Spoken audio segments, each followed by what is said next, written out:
It was 3:47 in the afternoon on a Tuesday at Lincoln High School. The hallways were almost empty, the sound of sneakers squeaking on the gym floor drifting faintly through the walls. Lockers stood silent, classroom doors closed, and the echo of a few after-school clubs filled the distance.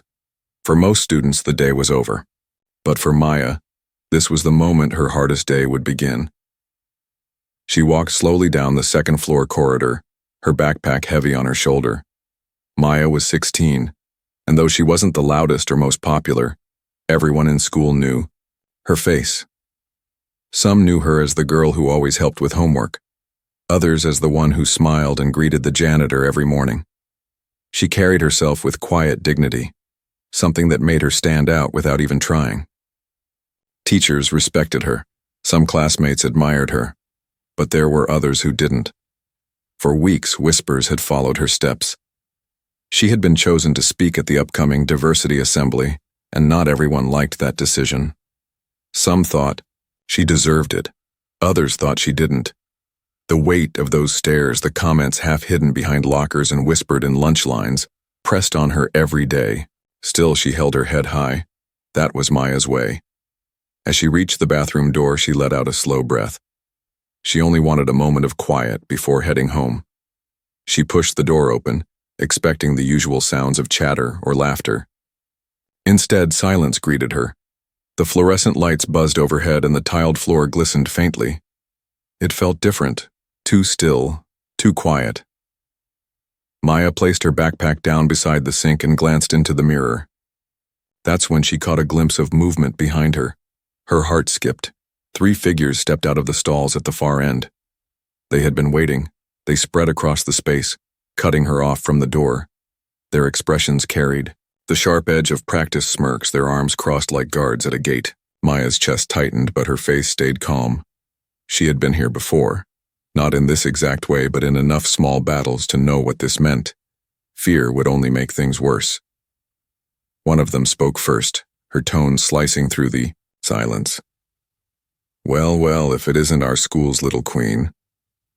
The words were coated with mockery. Another leaned forward, her voice quieter but sharper. "You only got picked because you're different." The last one finished the sentence as if they had rehearsed it. "Not because you deserve it." The words hit Maya, each one heavy. But she didn't flinch. She turned back to the sink, running her hands under the water. The cold steadied her. She reached for a paper towel, moving slowly, as if she had all the time in the world. Inside, her pulse was racing, but on the outside, she refused to give them that power. Her grandmother's words echoed in her mind. "Pick your battles, but when you do, fight with everything you've got." This was one of those moments. Maya turned, her back against the sink now, her eyes meeting theirs. The bathroom felt smaller, the walls pressing in, but her posture didn't shrink. She looked at each of them not with fear, but with something steadier, something stronger. This was not just about her anymore. This was about her little sister who would soon walk these same halls. It was about the students who, like her, felt like they didn't belong. It was about the speech waiting in her backpack, the words she had written with hope for something better. She knew then that this was more than a confrontation in a bathroom. This was a choice. Either she would shrink or she would stand. The 3 girls waited, expecting her silence, expecting her to fold. But Maya's voice, though soft, carried through the tiled room. "I was chosen because I have something worth saying." The smirks flickered just for a moment. The game wasn't going the way they had planned. And in that flicker, in that single heartbeat of hesitation, Maya felt the shift. This wasn't the moment she would be broken. This was the moment she would rise. Her hardest day had begun. But so had her story. The 3 girls stood firm, blocking the door like they owned the space. Their laughter wasn't loud. It was the kind of laughter meant to cut deep, to make someone feel smaller without a single touch. Maya could feel her pulse racing in her neck, but her face stayed calm. She had learned a long time ago that showing fear gave bullies exactly what they wanted. One of them leaned closer, tilting her head with that practiced smirk. "You know why they picked you, right? It wasn't because you're smarter than the rest of us. It wasn't because you're better. It was just because you're different. The word hung in the air like a stone being thrown. The second girl chimed in, her arms crossed. Yeah, you think people actually respect you? No, they just feel sorry for you. That's all. The third one added with a mocking tone. You walk around here like you're special, but to us, you're nothing. Maya's chest tightened at their words. It wasn't the first time she'd heard things like this. Still, each time carried its own sting. She thought about all the times she had smiled through whispers, all the times she'd bitten her tongue when students made comments about who she was. She thought about how many times she had chosen silence simply to survive. But today felt different. The silence wasn't protecting her anymore. It was choking her. Her fingers brushed against her backpack sitting by the sink. Inside it was the speech she had spent weeks writing, the one that had made her proud, the one that carried every bit of her heart. And suddenly she realized it wasn't just words on paper. It was her shield, her proof that she was more than what they were trying to reduce her to. Maya straightened her shoulders. The movement was small, but it shifted the air in the room. The three girls noticed. Their eyes narrowed. This wasn't the reaction they were expecting. You think you can scare me? Maya asked quietly. Her voice wasn't raised, but it carried a weight that made the bathroom feel even smaller. You think if you throw enough words at me, I'll shrink? Not today. Her calm shook them. One of the girls tried to laugh it off, but it came out weak, unsteady. Another shifted her weight, glancing at the door for just a moment before forcing her eyes back to Maya. They had come in expecting to corner her, to make her feel powerless. But somehow, without shouting, without even moving much, Maya had changed the balance of power. She thought about her little sister, who would soon start at this school. Would she have to face the same cruelty? Would she walk these halls with the same weight pressing on her shoulders? The thought made Maya's heart ache. She couldn't let it go on like this. Her grandmother's voice echoed again in her memory. Sometimes you have to pick your battle. This was it. This was hers. You think I was chosen because of how I look? Maya said, her tone steady. But you're wrong. I was chosen because I wrote something worth hearing. Because I have something to say. She didn't raise her voice. She didn't need to. Her words cut through the silence sharper than a shout ever could. The bathroom grew. Still, the three girls exchanged quick glances. For the first time, they weren't sure what to say. Maya's hand brushed against the zipper of her backpack as if to remind herself the words she'd written were still there, waiting. The confidence she felt wasn't loud, wasn't flashy. It was something deeper. It was clarity. This wasn't going to end the way her classmates had planned.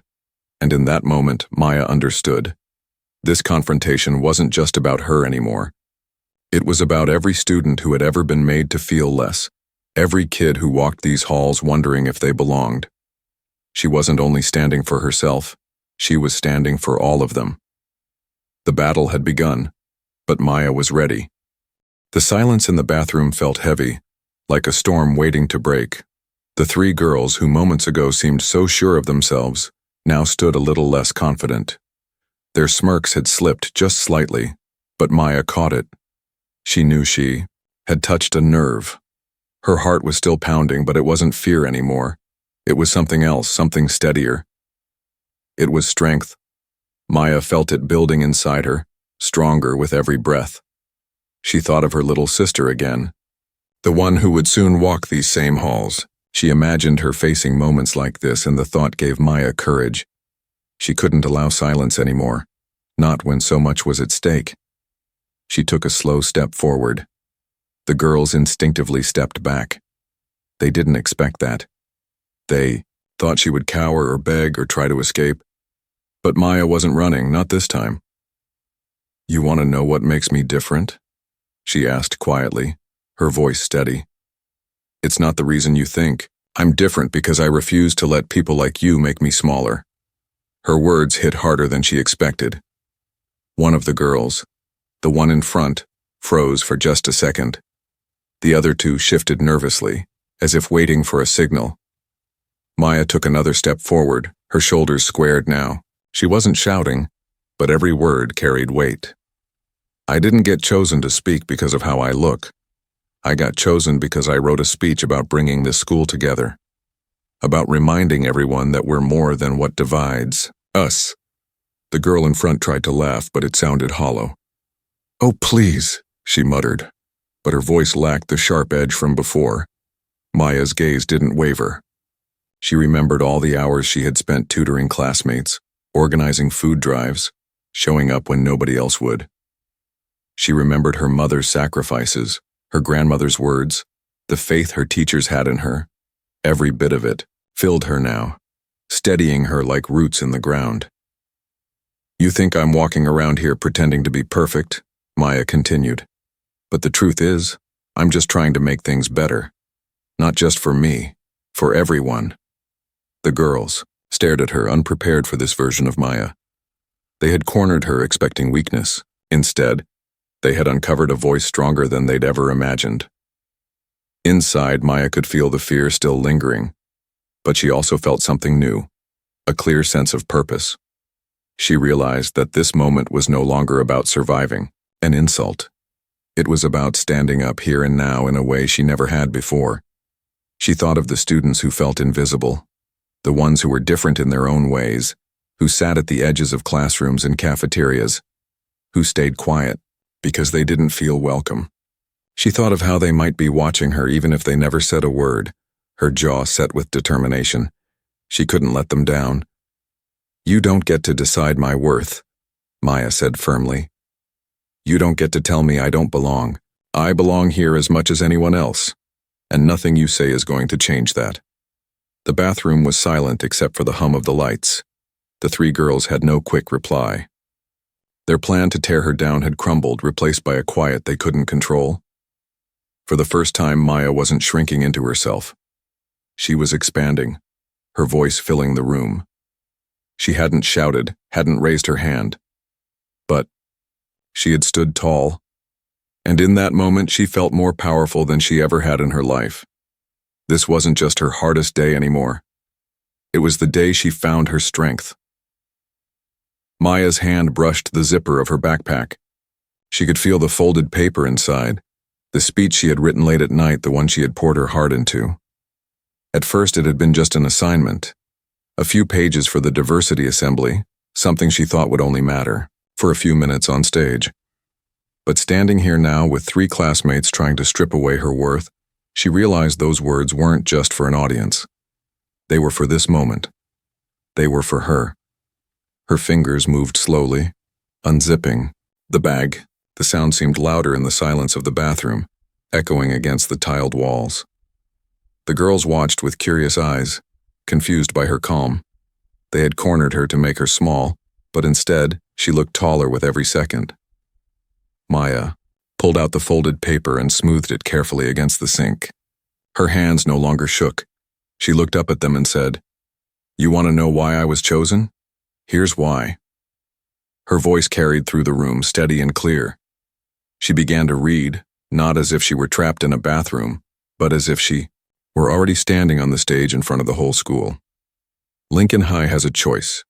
We can let our differences divide us, or we can recognize that diversity is our strength. Every student here has a story that matters. Every one of us has something worth sharing. The girls blinked, caught off guard. They had expected tears or silence, maybe even anger. But Maya was giving them something else, truth. She lifted her eyes from the page and locked them on her classmates. "You think I don't see you? I do. I know more about you than you think. You," she nodded at the one in front, "spend your weekends helping at the animal shelter, though you never tell anyone. And you?" Her eyes shifted to another. "You take care of your grandmother every day after school, and you?" Her gaze found the last one. "The poems you write in creative writing class move people to tears. You all have stories that matter too." For the first time, the smirks completely disappeared. Their faces softened, their confidence shaken. They hadn't expected her to know these things, hadn't expected her to see past their cruelty and into who they really were.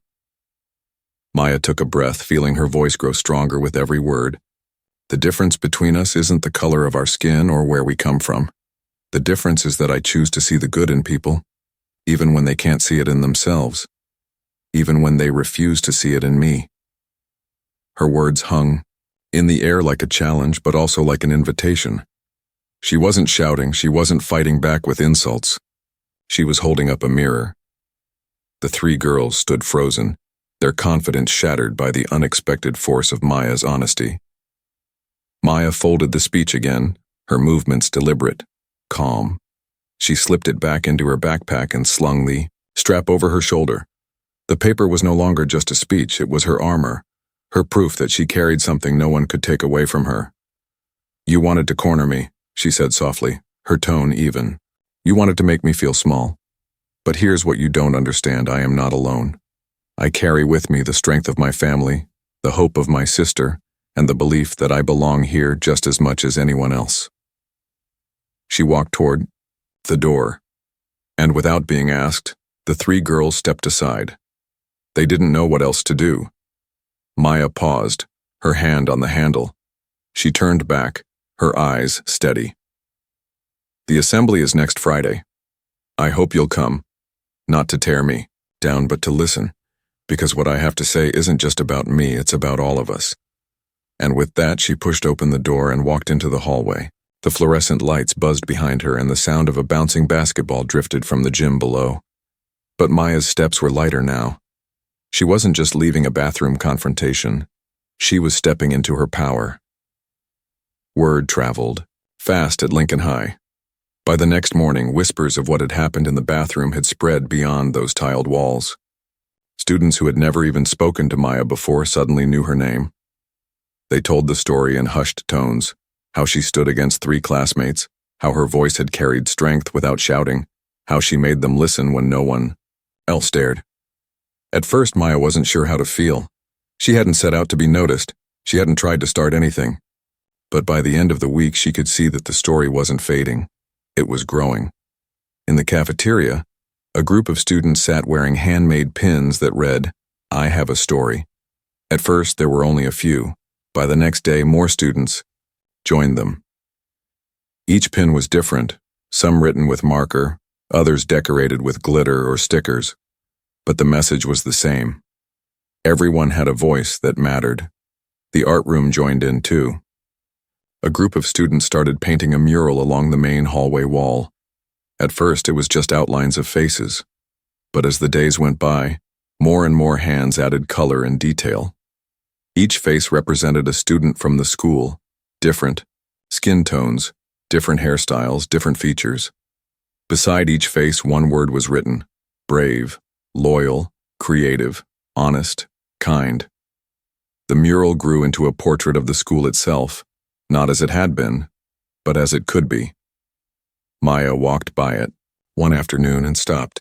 She didn't say anything, but she stood for a long time, watching as two students she barely knew painted together in silence, adding the word hope under a smiling face. She felt something stir inside her.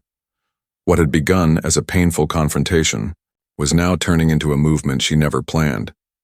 Students began to approach her in the hallways. Some she knew, some she didn't. They told her stories, about feeling left out, about being judged, about being afraid to speak up.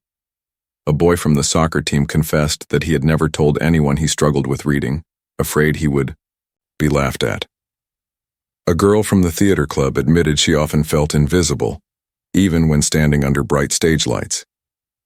Each story was different, but they all carried the same thread: a longing to be seen, to be valued, to belong. Maya listened to every one of them. She didn't always have the right words, but she understood that listening itself was powerful. And with every story shared, the bond between students grew stronger. The principal noticed too. Teachers whispered in the staff lounge about how the atmosphere was changing. Fewer arguments broke out in the cafeteria. More students volunteered in class.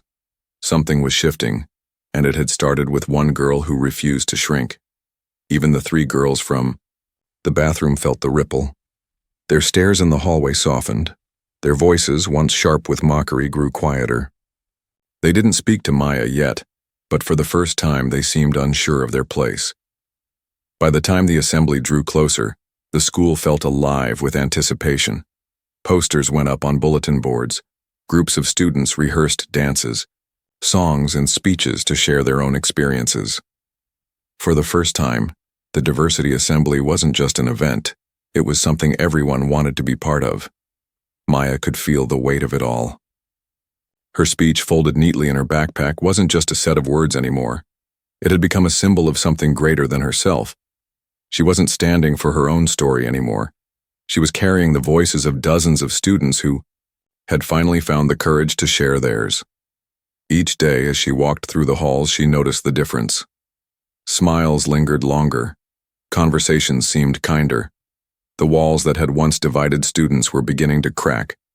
What had begun as an attempt to tear her down had instead built something up. Maya didn't call it a movement. She didn't think of herself as a leader. But quietly, without planning, she had become the heart of something her school had never experienced before. A community learning to see each other as human first. And deep down, Maya knew this was just the beginning. The day of the assembly arrived, like a storm everyone had been waiting for. From the moment Maya stepped into the building that morning, she could feel the air buzzing with anticipation. Students whispered in hallways, teachers carried clipboards and schedules, and posters for the event covered the walls. But underneath all the excitement was something deeper, a sense that this day would matter in ways no one fully understood. Yet, Maya sat in homeroom with her backpack beside her, the folded speech tucked inside. She touched it every so often, like a reminder that her words were still real, still waiting. Part of her wanted to hide, to pass the responsibility to someone else. But the other part, the part that had found its voice in the bathroom that afternoon, knew she had no choice. She wasn't just speaking for herself anymore. She was carrying the voices of so many students who had found courage through her. By noon, the auditorium was packed. Students filled every seat, while teachers and staff lined the walls. The principal stood near the stage, her face proud but tense. The noise of the crowd rose and fell in waves, but when the lights dimmed and the first speaker walked on stage, silence fell. One by one, students came forward to share songs, dances, poems, and short talks. Each performance was a glimpse into a life, a story rarely heard. A boy from the basketball team recited a poem about losing his father. A girl from the art club showed her painting of two hands reaching for each other across a line. Each story added to the growing sense that this assembly wasn't just a school event, it was something transforming. Then it was Maya's turn. She stood behind the curtain, peeking through a small gap. Her palms were damp, her breath quick. For a moment, fear threatened to pull her back. The crowd looked endless, the weight of their eyes too heavy. But then she saw them, faces she recognized, her teachers who had believed in her, the classmates who now wore pins that said, "I have a story." And in the third row, she saw the three girls from the bathroom. Their expressions were unreadable, but they were there. Maya's heart steadied. She thought of her grandmother cleaning houses so her mother could go to college. She thought of her mother working 2 jobs so Maya could focus on her studies. She thought of her little sister, waiting for her turn to walk these halls. And she thought of the moment she had stood in that bathroom, refusing to shrink. When her name was called, she stepped onto the stage. The spotlight was blinding, but she lifted her chin, her speech in hand. The auditorium fell into a silence so deep it almost hummed. 3 weeks ago, Maya began, her voice steady. I was cornered in a bathroom by 3 classmates. They wanted me to feel small. They wanted me to believe I didn't belong here. They wanted me to believe that my achievements weren't really mine. A murmur swept across the room, but Maya continued. Her voice grew stronger with every word. But what they didn't know is that being different isn't a weakness. It's a strength. It's a story. And every single one of us has a story, worth telling. She unfolded the paper and read passages from her speech. She spoke about courage, about vulnerability, about how easy it is to tear others down, but how much harder and braver it is to build each other up. She reminded them that belonging isn't about being the same, but about being valued for who you are. Her words painted pictures that everyone in the room could see. She spoke of the mural in the hallway, the pins students wore proudly, the kindness, that had begun to spread in classrooms and lunch lines. She spoke not as a victim, but as someone who had discovered her voice and wanted everyone else to discover theirs too. When she finished, there was a long, heavy silence. For a moment, Maya feared her words had fallen flat. Then, from the back of the auditorium, one person began to clap. Then another, then another. Within seconds, the entire room was on its feet. The sound thundered through the walls, rising higher and higher. A standing ovation that went on and on, until Maya's chest ached from the weight of it. She didn't smile right away. Instead, she let the moment sink in. Not because of the applause, but because of what it meant. The school had listened. They had really listened. Maya folded her speech, slipped it back into her bag, and left the stage. As she walked off, she felt lighter, stronger, and more certain than ever before. This wasn't the end of her story. It was the beginning of something much bigger. The applause from the assembly still rang in Maya's ears as she stepped off the stage. Backstage was busy and warm, full of moving bodies and quick voices, yet she felt a calm she had never felt before. A teacher pressed her hands and said thank you. A boy from the soccer team gave her a nod that meant respect without words. The principal smiled with wet eyes. Maya slipped the folded speech into her bag and let herself breathe. She had not tried to be a hero. She had only told the truth. By the end of the day, the halls were louder than usual, but it was a different kind of noise. People were telling stories to each other instead of telling rumors. In the main corridor, students gathered under the mural. Someone added a new word in steady paint strokes near the center. Together. Another student taped a cardboard box to the wall with a sign that said, "Share your story, take a pin."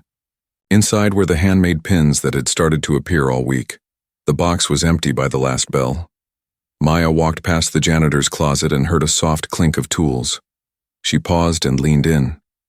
Mr. Rodriguez looked up from a mop bucket and gave a small wave. He had always greeted her back, always called her by name. Today he looked at her a long moment and said, "You made this place kinder."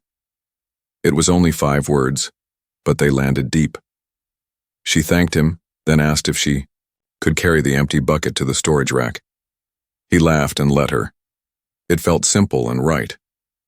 The 3 girls from the bathroom stayed away that afternoon, but the next morning, when the hallway was quiet, one of them waited near Maya's locker. No crowd, no smirk. She held her hands together like she was holding a fragile thing. Her voice was unsteady. She said she was sorry. She said she had felt small for a long time and had tried to feel bigger by making someone else smaller. She said she had listened at the assembly and wanted to do better. Maya did not rush to speak. She let the silence do some work. Then she said, "Thank you for saying it." She did not pretend the past had not happened. She did not promise instant friendship. She only drew a line and offered a path. "If you want to help, there is room," she said. "Start with the mural after school." More changes followed, not loud at first, but steady. The assembly became a monthly event. Each month, a new set of students stepped up with music, poems, photographs, and short talks. A girl in a wheelchair led a workshop on redesigning classroom spaces so everyone could move freely. A quiet boy from the tech club taught teachers how to add captions to school videos. A senior who had struggled with reading sat with 9th graders in the library twice a week and showed them the tricks that had helped him. The counseling office started a peer circle every Friday where students could speak without being interrupted. A simple rule lived on a poster in that room. Listen to understand. The mural grew. New faces appeared with new words. Curious, patient, bold, gentle. Somebody painted a small blue bird above the word brave, and it made people smile each time they walked by. Teachers began to use the hallway as a lesson in itself. They asked students to write about the word under their own face, or to pick a word they wanted to grow into and describe what it would look like in real life. In all this, Maya kept doing what she had always done. She showed up on time. She helped with homework at lunch. She checked on the box of pins and refilled it when it ran out. She met students where they were and tried to make space for them to be seen. She did not chase praise. She did not chase power. She chased the feeling of a door opening where there used to be a wall. Her little sister's first day at Lincoln High came sooner than anyone expected. Maya walked her past the mural before homeroom. The younger girl stared up at the faces and words and squeezed Maya's hand. "I think I will be okay here," she said. "I think you already made it okay." Maya swallowed hard and smiled. "You will make it even better," she answered. Months passed. The three girls who had cornered her each found a way to add, not take. One helped start a weekly group for students who felt pressure to be perfect. Another joined the literacy volunteers in the library. The third began to share her writing in the school magazine. Their actions did not erase the hurt, but they built new memories to stand beside the old ones, and that mattered. On graduation day, sunlight poured through high windows and lit the rows of gowns like a slow river. Maya stepped to the podium with a steady heartbeat. She did not read the bathroom story in full. She did not need to. People knew it. Instead, she spoke about what had grown after that day. She spoke about the art that described the school better than any brochure. She spoke about the pins, the circles, the programs that were now bigger than one person. Then she said the line she wanted to give to every heart in the room. The most powerful thing you can do is show up as yourself and let others do the same. Courage is not thunder. It is a daily choice. Build, do not break. See, do not erase. And when you have a voice, share the mic. The hall rose to its feet again, not as a wave this time, but as a warm tide. When the ceremony ended, Maya stepped into a sea of hugs and handshakes and quiet nods. Mr. Rodriguez waited near the back with a small bouquet of flowers from the school garden. He handed them to her and said, "For the kid who made the hallways, talk." That evening, she placed the bouquet in a jar on the kitchen table. The folded speech sat beside it, soft at the edges now from being held. She knew life would not always be easy. She knew there would be new rooms that felt too small, and new people who tried to measure her worth. But she also knew something she could never unknow.